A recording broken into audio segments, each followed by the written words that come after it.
So last weekend, the Marvel Tokon beta has officially come to an end, and oh my god, it was so much fun watching everybody else have fun. But it's cool, like I'm okay. Like, did I feel a type of way when y'all are in my TikTok comments rubbing it in my face that y'all got a beta invite and I didn't? No, just harmless jokes. I'm not mad about it or anything like that. But during my time watching people play and fantasizing about the game like the lonely fuck I am, it had me thinking, what do I actually want in the finished product? Like when I put in that game disc, what do I want my experience to be? So grab a bowl of your favorite ice cream and let's talk about what we want out of the actual final product. This is my Marvel Tokon wishlist. Let's first talk about features and modes. I need Marvel Tokon to have a good story mode. I don't know about y'all, but the first thing I do in any fighting game is boot up that story mode. Even if there's no need to play to unlock characters, I boot up that story mode instantly. The story mode of a fighting game to me is a nice introduction to the characters and the world the game is centered around. Like, why are the characters fighting? Who are they? What is this world? It allows me to feel a connection to the characters and can sometimes influence who I want my main to be. Imagine booting up Tekken and not knowing why we are allowing a bear as a legal fighting contestant in a martial arts tournament. The story mode is also a nice way to test out each character before I choose a specific character in trading mode to lab it up with. In no way, shape, or form does Marvel Tokon need to have Shakespeare level writing in their story mode, or it has to make me cry like Claire Obscure. But please, please make the plot actually interesting so that weird possessed shit y'all did in DBZ Fighters. A lot of these Marvel characters have interesting backstories and dynamics, and I hope that the story mode could just capture a bit of that. Pair that with the cool designs we're already seeing that Arc System Works is providing us, the story mode could really elevate the aesthetic of this game. Costumes. Something that makes showing up to people's doors asking for food less weird. I need Marvel Tokon to have alternate outfits for characters. Arc System Works do this and I'll get your logo tatted on my chest, I swear to God. While the character designs we have seen are unique and interesting and I don't see myself getting bored of looking at them at all, especially you, Storm. Having alternate costumes that are from the comic source material or reference to them will be a nice little plus for the game. But this is a 2D fighter and I understand there's a lot of work to go into making alternate costumes, and Arc System Works hasn't actually had alternate outfits in a game except for Grand Blue Fantasy Versus, which only had 7 characters have alternate DLC costumes. So I don't believe this is going to be a feature we're going to get, at least not at launch if I'm being realistic. But if Arc and Sony really wanted to take a big fat dookie at Marvel vs. Capcom, they would release with alternate costumes since Marvel vs. Capcom had alternate costumes in the game. I don't even think we need alternate costumes for every character, especially at launch, but if you're going to give us DLC, might as well slide a little costume in there too, a little beach outfit DLC, let me see Cap Snips real quick.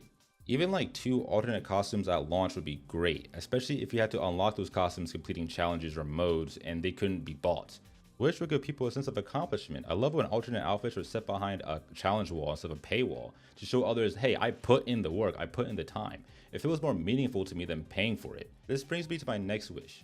I would love if Tokon had a bunch of offline modes in general. Like, of course, give me a story mode, give me an arcade mode, but why stop there? Give me a time attack mode, or how about a mode similar to Soul Calibur 4's Tower of Lost Souls? A mode where you are tasked with the goal to climb to the highest point of a tower by completing specific win conditions on each floor, like clear the floor without damage taken, or defeat all opponents to ring out, rewarding the player with different items and costumes as they progressed. While playing against others is the heart of fighting games, single player content allows players to take a breath from the online rage bait. Sometimes I don't want to get online and get juggled. Sometimes I just want to chill out and just play against CPU and still enjoy the game that I paid $60 for. This is probably my biggest ask. Please, please, please, please, please, please give me a Central Fiction style private lobby system, please. The best lobby system I've ever played. Players had rooms that they could fully decorate with furniture and posters and other items they got by playing the game, and then you could invite their friends over, they can all chill out and fight. Why I haven't seen this lobby system in any other fighting game is beyond me. And if you're not used to my channel, you're probably tired of me bringing it up because I brought up at least 2 other videos in the past. But what can I say? A guy likes what he likes. Do I tell a baby to get over titty milk? I guess I do. I guess you kind of tell the baby to grow up and to stop drinking titty milk and shit like that. But still, it's an amazing system that Arc did well in the past, and I would sacrifice 2 of my viewers to get back. What can I say? That's a law of equivalent exchange. This almost slipped my mind, but I pray that Tokon has a banger OST. Like music that I'm like, oh yeah, this is a certified banger. Like music that will be on my rocking chair telling my grandchildren about. Like how I would take this for Kished. Like, ooh, I gave your grandmother the best dick she ever had to this one right here, let me tell you. I need music that will make me forget I'm actually supposed to be playing the game instead of sitting at the menu screen in a trance listening to the godlike soundtrack. I do have faith in them though, because the songs that we heard from the beta are great and I'm really excited to hear what they got cooking. Before we move on to characters, we gotta talk about the stages, we gotta talk about the maps. See, a lot of people kind of glance over this, so you just go straight to the characters. We gotta talk about the stages we'll be playing these characters on. y'all better give me more than 5 maps to play from. Don't pull a Sparking Zero on me. I'm gonna need a Wakanda map, an Asgard map. I'm gonna need a Blade Nightclub map, and I'm gonna need a Planet Hulk map as well. That's gonna be gas. There's just so much material that they can use, and I'm excited to see their art style on these different Marvel areas. I'm sure Art got this in the bag, as Fighters had 14 maps at launch, including the variant versions, of course, and I just can expect this game to have no less than like 10. All right, let's get into the real spicy stuff. Let's get into the real meat and potatoes. Let's talk about the characters. Now, I personally believe this is probably cope, but the game will launch with between 24 and 32 characters. And before you call me delusional, hear me out. Just hear me out. Wait a minute. DBZ Fighters, another Arc System Works game, which is a 30v3 tag fighter, launched with 24. And if you do the math, 24 divided by 3 equals 8. And there was 8 combinations of characters of 3. So if you bump that up to 4, 8 times 4 equals 32. I'm just saying that could be a thing. Hold on, Marvel vs. Capcom 3 launched with 38 characters, and that was another 3v3 tag fighter. So if Marvel was smart, they're not going to give their most recent fighter a super small roster compared to the game that came out years ago. And even if Marvel wants to release a lot of DLC for this game, they have a crazy amount of characters that they are able to launch with a decent sized roster and still have a lot of DLC characters lined up in the future.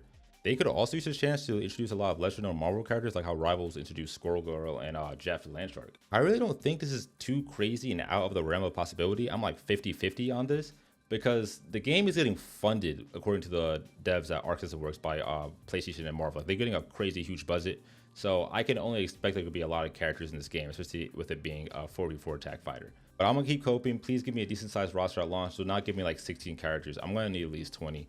Give me this 20 and I'll be happy. But let's say Art came up to you and said, give us 5 characters of your choice and we will definitely put them in the game. But if they're not in your list, there's no guarantee they'll be in the game. You have to choose wisely. Like basically, like what are your top 5 must-have Marvel characters? My first one would have to be Black Panther. I just know the combos with him are going to be insane. Like I can see him being like a zoner or like a grappler type of character to kind of like a mix between both. I feel like he could be like a mix between also like Spider-Man and like Wolverine. It would also be kind of nice if he had like a damage reflection type of thing. Like if he takes enough attacks or whatever, like he just can just do a shockwave by pressing a button. You gotta put it in the game. It'd be really cool, and a Wakanda map will be amazing. Speaking of Spider-Man, you have to include my guy Green Goblin. I think Spider-Man villains a lot of the time get overlooked. Not really overlooked, but like their aura is overlooked. Like they're not, people downplay how cool they are. Like I would like to see Green Goblin in Marvel Tokon style, because he will look crazy. Like give me his bombs, give me his saucer. It'd be really cool if I could like do a combo and like call a saucer mid combo to like hit somebody. That'd be kind of cool. And it would also be cool if he was like a poison type of character, like his bombs can like do poison damage over time. He'd be kind of interesting to play with. For my third one, I'm going to have to say Nightcrawler. The X-Men got a lot of bangers, but Nightcrawler, while I feel like everyone knows him and like everyone loves him, he doesn't get enough shine. Like I don't think he was in Marvel vs. Capcom on all, and it would be so cool to see him in a fighter. Like his combo would be crazy. Like he'd just be teleporting all over the screen, you know, do acrobatics and all that shit, and like have his like 2 fucking swords. That should be kind of cool. Like give me Nightcrawler. For my fourth one, I have to go with Rocket and Groot.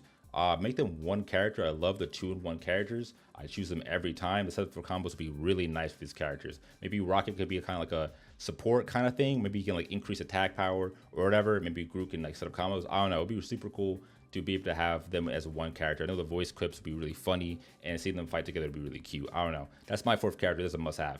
But for my final character, you know who I gotta say.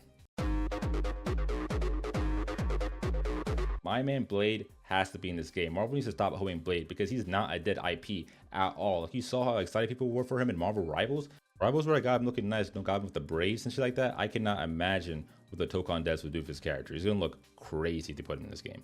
And I think he'd be a very interesting character to play with. Like he could have the option maybe to have a long and short range attacks with his gun and his sword. You know, give him a health steal ability, or give him like a vampire mode or something where like he drinks an opponent's blood 3 times and then he gets increased speed or increased strength or something. Like come on, like Arc System Works has free game. Do with it what you will. Just put Blade in the game. That's all I ask for. Marvel Tokon, I fully believe, is going to be a generational game. I just know, I can just feel it. It's going to be a great time for everyone. I'm excited for the memories it will bring. Even if they don't do everything in my wish list, I trust that they will cook something up really fun and enjoyable for everybody. What are your top 5 characters you must have in this game, and what are the features you want this game to have at launch? Leave it in the comments. I would love to have a discussion about it, because all we can do is really just wait and just talk about how excited we are for the game. Thank you guys so much for watching this video. If you liked it, you enjoyed it, please like, comment, and subscribe. Your support means a lot to me. And overall, I love getting more people to talk about nerd stuff with. See you all in another video. Peace. It looks like the YouTube guy suggested this video for you to watch. I just know it's going to be a banger. Don't go nowhere. Just see your booty back down, open another bag of chips, click on that video. You deserve it.